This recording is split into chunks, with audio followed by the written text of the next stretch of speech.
How's it going, everyone? Paul here. I'm an artist. I work in a wide range of mediums, mostly pastel, and I'm going to take you through step by step and show you how I drew this Michelangelo's Moses pastel artwork. Can't really get a good look at it there because of the lighting. As you can see, it's fairly large, 75 by 55. And if I do say so myself, it's very, very detailed. It took 28 hours over a month and a half, I think, to complete. And it's drawn completely freehand using PanPastel.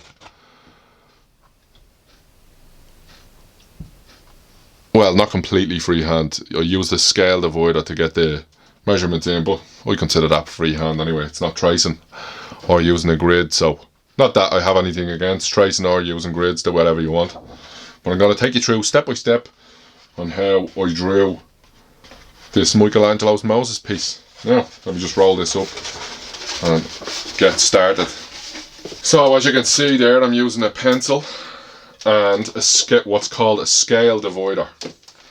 Now let me just show you what my tools are.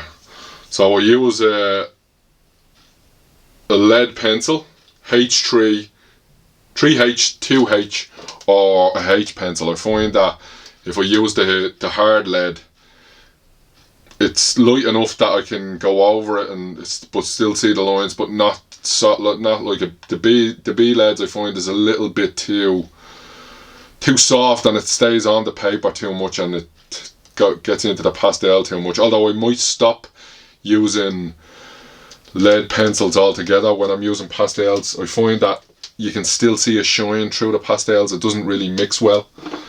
I might start using white charcoal instead and see how I get on with that, because I feel like that will be better in the future. Just a little tip for everyone: if you're using pastels, you can kind of see the lead pencil through underneath the pastel. It's very, very faint, but it's just enough to annoy me anyway.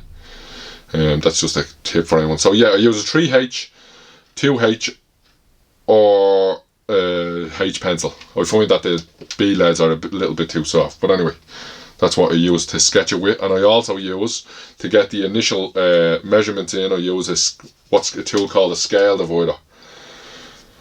Very, very handy for beginner artists. I tend to use this more if I'm drawing on a larger scale, and that obviously is quite large, so that's what I use this. Very, very handy for beginner artists, and for some reason nobody ever seems to talk about them, not as far as I can see, not on YouTube anyway. So what it is a dial that slides up and down 2 sticks, and you can use it to draw in scale whatever your reference is. So my reference was small, so I used this end on my reference, and then I used the bigger end to get my markings down on the paper. I'll give you an example. So I either use a tablet or my phone to draw. There's the Michelangelo's Moses piece on my tablet. So I can get the measurements down like this. So there's the head, and then I can draw it in scale on the paper using the bigger end. The body, you can get every single little detail and make sure your measurements are absolutely correct and accurate. And that's what I did there. Just, to make sure it's 100%. Get all your details down. I find that this is really quick, and you can use of course you can use a pencil as well. You can use a pencil to get your measurements like that. You don't have to use a scale divider. Once you get this, just multiply that by whatever amount and do the same this way. Whatever size you want on your paper, And what I would suggest doing for everyone is, instead of drawing curves, keep all of your lines, your initial sketch lines, to straight lines. So you don't want to be drawing any curves at all. You want to be keep everything angles, straight angles, because a straight line is much easier to draw than a curve. So even as you can see, you've got the arms, the fingers, the beard, it's all straight lines, all straight angles. Because it's easier to draw a straight line than it is to draw a curve. So as you go, as you get all your markings down, all your lines down, then you slowly merge two straight lines into a curve, and all your curves will eventually develop naturally as you put your lines down. So these are the materials that I use. PanPastel. I actually think pastel, the medium itself, is the best medium for beginner artists by far. I actually think it's the best by far. You can lay light colours on top of dark colours. You can't really do that, but certainly can't do it with colouring pencils. It's practically impossible. But here's the colours that I use. I used black, dark umber, all the raw umber colours. So dark, extra dark, dark, raw umber, and then raw umber tint. And I also used white. That's white on the end there. The PanPastel comes in little trays, little sets like that. You can remove all the colours. Have them set up on my pegboard there. It comes in a large set. I have the whole set, 80 colours. I think it comes in more than 80 colours, but I have the 80 colour set. That might be like 10 more colours, metallics and that. And I'm using what's called, these are the tools that you use there. It's kind of like painting. They're called soft tools. Basically, they are sponge applicators, and you can pull the sponge off and replace it with new sponges when the sponge becomes dirty. But they are very, very good. They're very handy. I actually really like using PanPastel. It's becoming one of my favourite mediums altogether.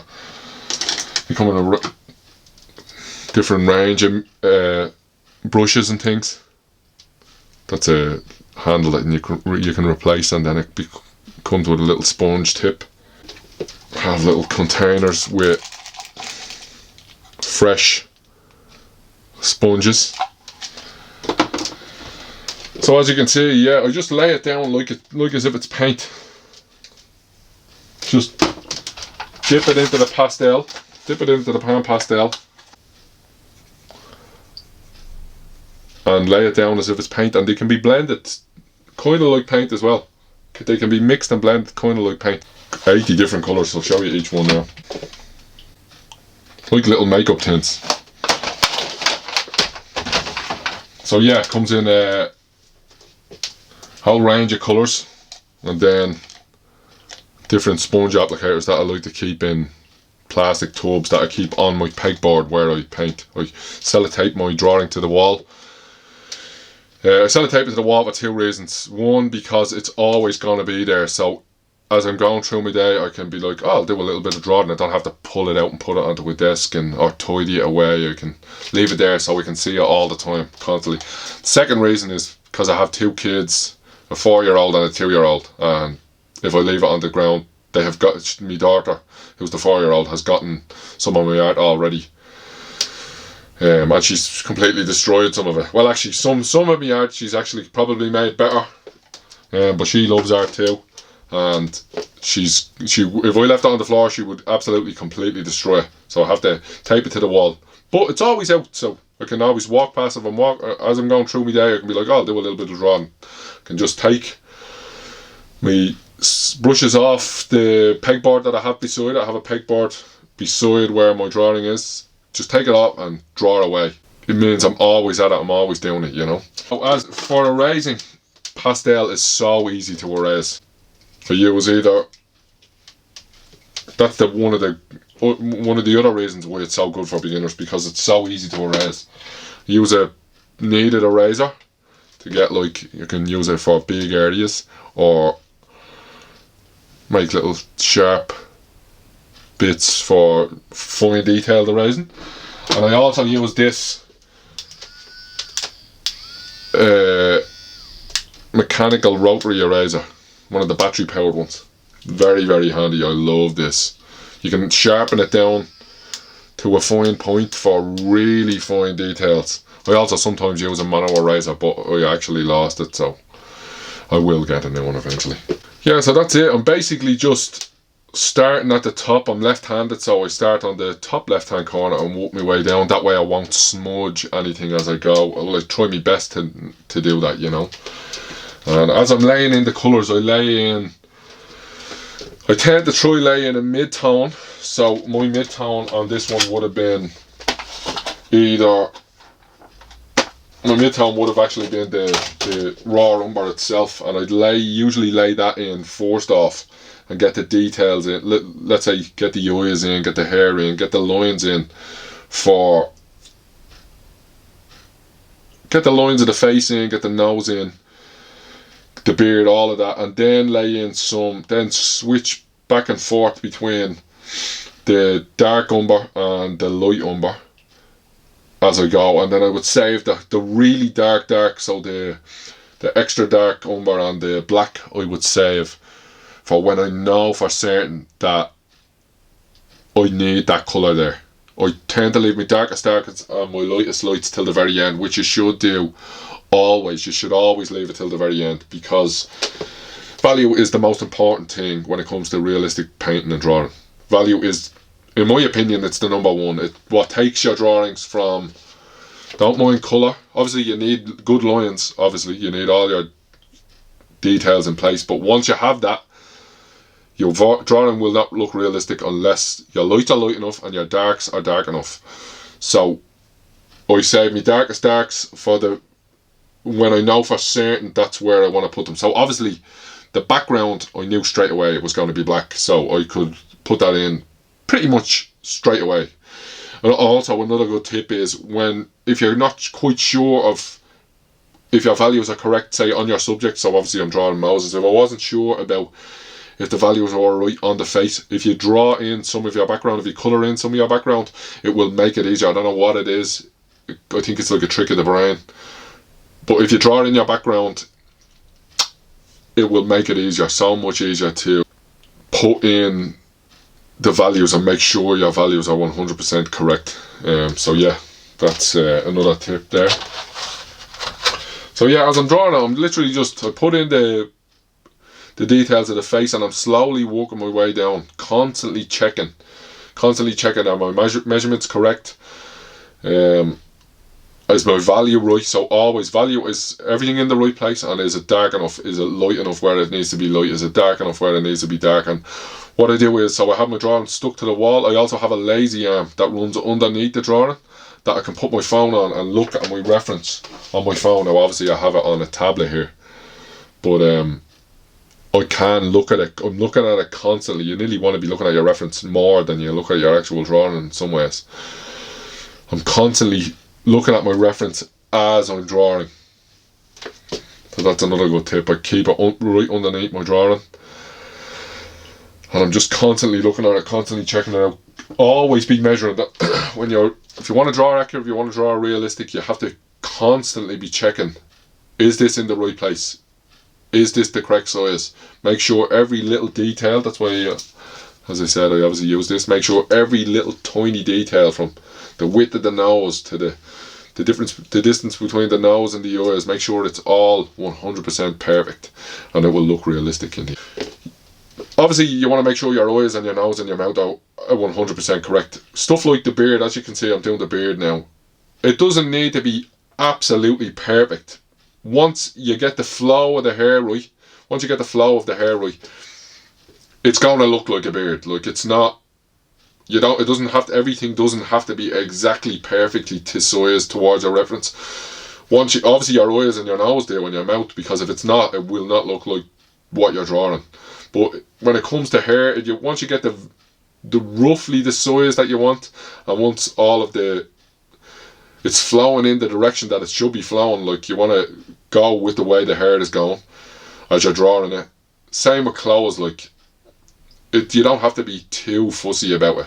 Now you might be looking at this thinking, wow, that's really detailed, what is he talking about, being fussy about it? But I would put more emphasis on the face, the eyes, the nose and the mouth than I would on the clothes.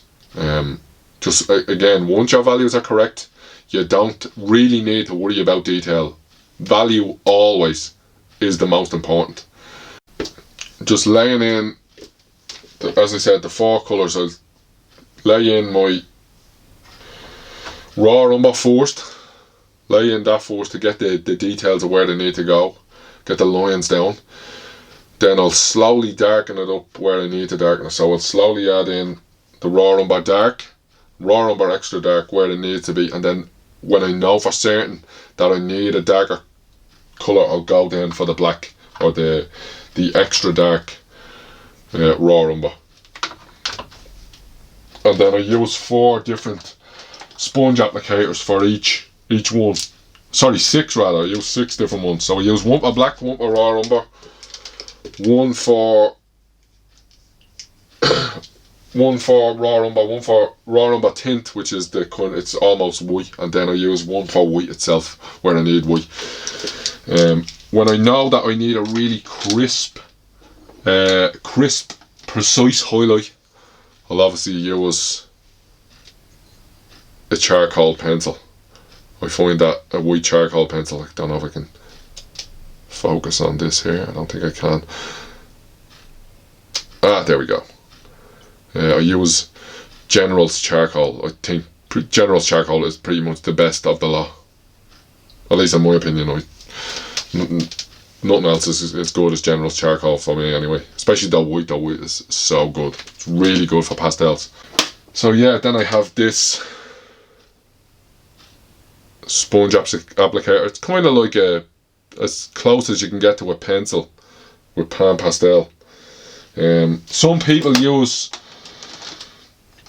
these paper stumps to blend pastels. I find with PanPastel it doesn't really work. You're better off just using the brushes that it comes with. Comes with 3 or 4 different kinds of brushes. This is, as you can see, used completely for black. A round head, a square head, and then a dagger kind of pointed one. The dagger ones are my favourite by far.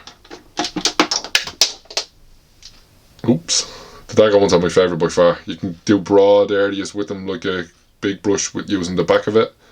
And then obviously you can be really, really precise with the tip of it.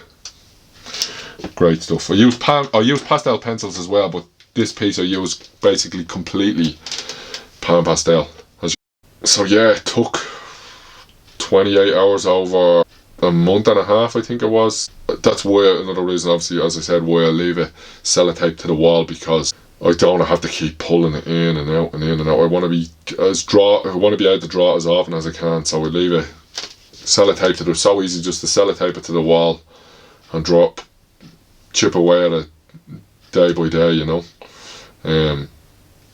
If I have it out constantly, it's so much easier to do something that's really, really detailed. If I'm looking at it all the time, you know. But so yeah, that's, as you can see now, I'm just working on the bottom part on the arm there.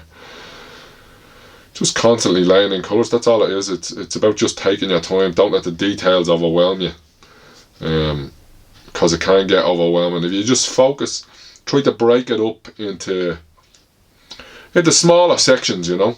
Say to myself, I'm going to work on the eyes, the nose and the mouth, and I'm going to get that perfect.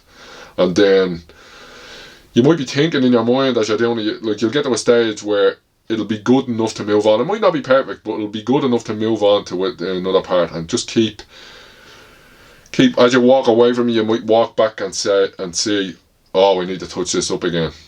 But just focus on a small part, like as you can see there, I'm focusing on the hair flowing down towards the beard. I'm just taking it one section at a time, you know. I'm saying to myself, I'll get all these strands of hair in first, and then I'll move on down to, say, the hand, or move on up to the hand, up the top there, you know. Just take it a little section at a time, and just lay in your colour and work on it, and then move away and do another part, and then come back to it if you feel like it's not perfect, you know. I'm just still working on the hair, obviously, and then laying in Michelangelo's commandments there, because obviously he's coming down the Mount Sinai with the commandments, and he's just seeing everyone worshipping the golden calf, and he looks, as you can see from the the picture, he's looking over and he seems to be pissed off. He's looking like, oh, I think he's looking like, what are they actually doing? Are they for real or what? But anyway, yeah. So yeah, I'm laying in the top hand there. Another good thing about working on a big scale like that, that's another great thing for beginners, is to work on a large scale. 75 by 55, so it's obviously pretty big. It's much better for beginners to be working on a larger scale because you won't see any mistakes. It's easier to work on smaller details if it's blown up large, you know. It'll look better. It's much easier to get small details on a large scale than it is to get small details on a smaller scale, so it's much better for beginners. And as I said, pastels, in my opinion, are the absolute best. Not just PanPastel, pastel pencils, pastel sticks, they're the best medium for beginners. I think that and oil paints are probably the best medium for beginners. Colouring pencils is, in my opinion, I wouldn't say the worst medium for beginners, but one of the worst. It's so slow. It takes forever. I see a lot of people on Instagram and YouTube wanting to draw cartoon characters with colouring pencils. Oh my god, it takes so long. Like if I was to draw something this size in colouring pencils, or even smaller again, it would take forever. I have pastel artwork that's say 30 by 40. Like movie art and cartoons and stuff, and if I was to draw the same size in colouring pencils, oh my god, it takes so long. The amount of layers that you have to put down when you're using colouring pencils, it takes forever. Honestly, I still do use them, but I don't like using them at all. Like I much prefer using them on a really small scale, like as if I'm sketching. Really small, like I have a lot of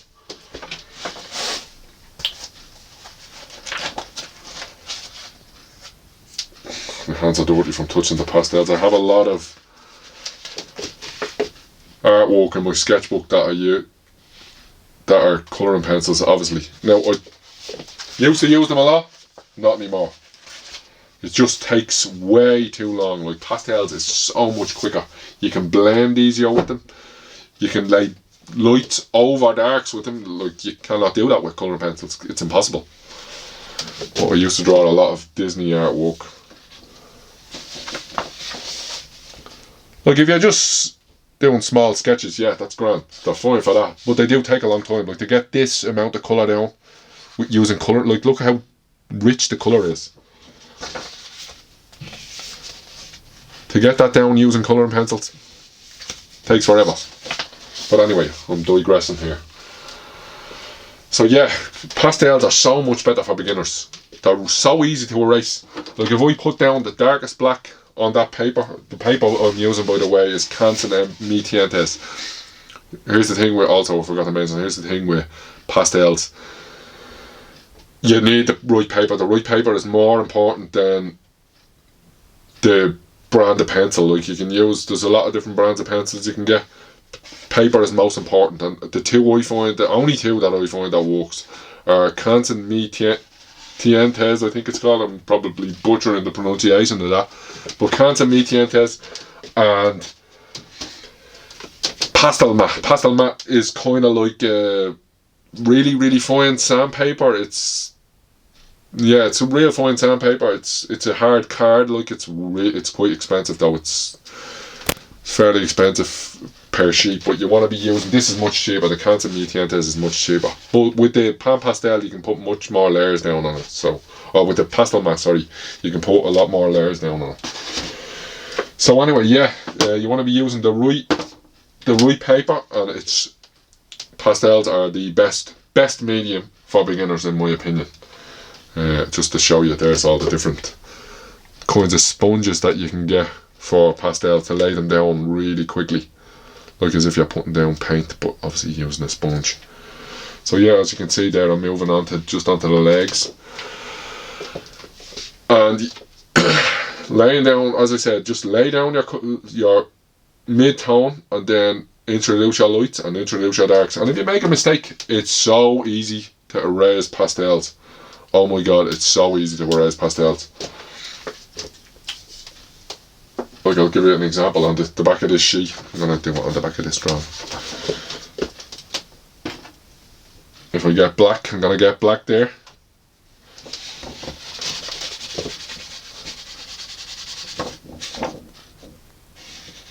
This paper is not great for pastels, but I'll show you it's not. Like, this is Strathmore Tone Tan. It's better suited for markers and colouring pencils.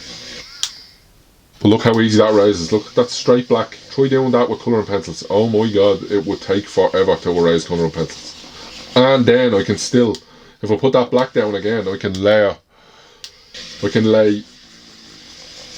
lights over darks with pastels. That's the thing that you can do. I can get white charcoal and lay it straight down over the pastels. That's the beauty of it, you know. That's why it's so good for beginners. You cannot do that with colouring pencils. It's impossible. Now let me just put this pencil back down. Yeah, so it's impossible to lay light colours over dark colours. You cannot do it with colouring pencils. That's why pastels, and it comes in, so you have pastel sticks, pastel pencils, PanPastel. PanPastel is obviously like kind of like a squashed in powder. Oil pastels as well, but I tend not to use oil pastels. You can't use oil pastels with regular pastels, they don't mix, so just so you're aware. So yeah, as you can see, it's coming towards the end now. I'm just taking it one step at a time, one section at a time, constantly checking my reference. If I'm unsure about a measurement, which I was unsure about the left leg, the leg on the left there, or the right leg, if Michelangelo's right leg, if you're looking at it, the left leg, I wasn't sure exactly 100% about did I have it in the right place, in the right size. So I think I went over it a couple of times, erased it and went back over it, but I just keep constantly checking it. You want to be constantly checking your measurements with your scale divider,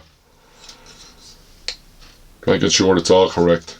You can even go back over it and make sure it's right, and if it's not right, just erase it. Just use your electric eraser and erase back over it. Well, it's nearly coming to the end. Thanks so much for watching. I'm gonna try my best to put up a lot more art videos on YouTube and on TikTok. If anyone wants to come over from TikTok, how's it going? That's where I mostly post my art. The reason being is because video editing takes so long to do. Oh my god, it takes forever. So yeah, it's almost coming to the end now. I'm just putting in the last of it.